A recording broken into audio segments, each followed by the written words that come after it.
Assalamualaikum warahmatullahi wabarakatuh. My name is Nadiah Yusra. I'm from State Islamic University of Sultan Syarif Qasim Riau.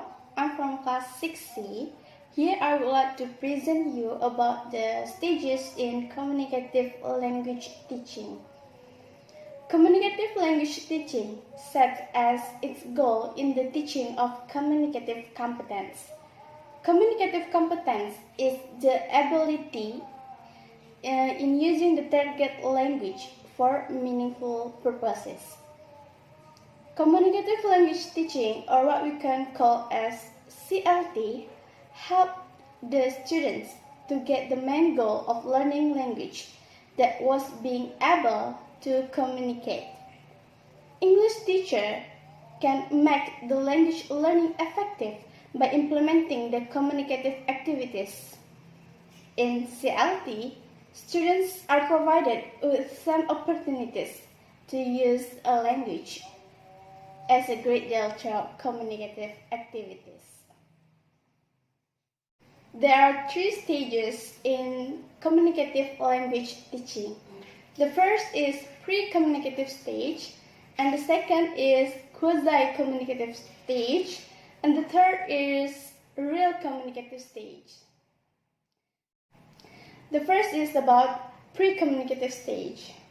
The purpose of the pre-communicative stage is to give the learners fluent control over linguistic forms. So here the learner will produce the language which is acceptable. Here the teacher provided the material to the students and then let the students to discuss in a group about the material. The function is to prepare the learners for later communication. The teacher may start the teaching with a communicative activity. The activity in the pre-communicative stage are discussion, answer and questions section, and then preparing the material. The second is about quasi-communicative stage. The purpose of this stage is to provide the whole task practice.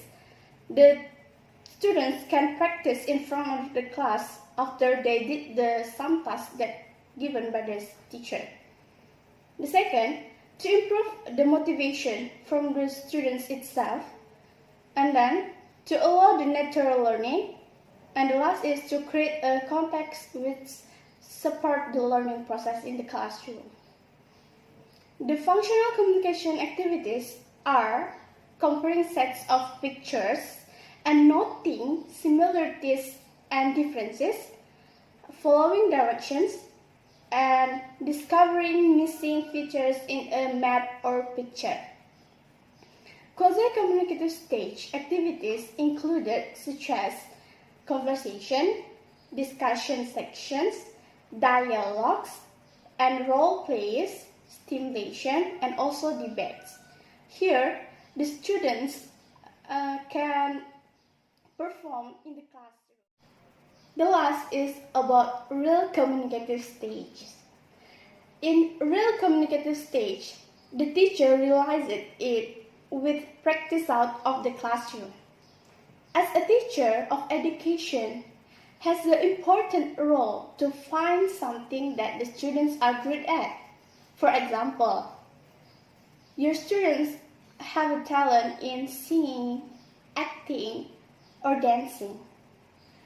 In the performing, the teacher can utilize the multimedia to support the performance.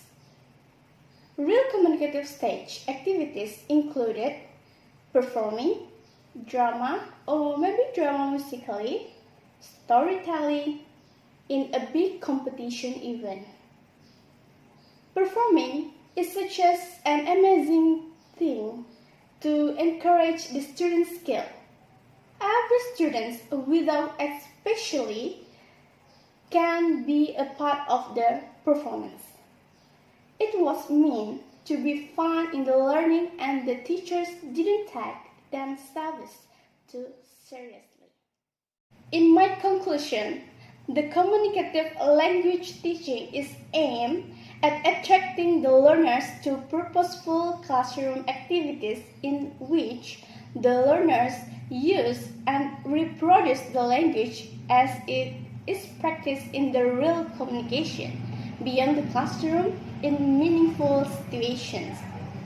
To achieve this, linguistically well-informed language teacher needs to focus on the role as a facilitator, mediator, controller, and also organizer.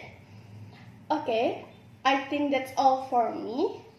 Thank you very much for your attention, and I'm so sorry for my mistakes. Assalamualaikum warahmatullahi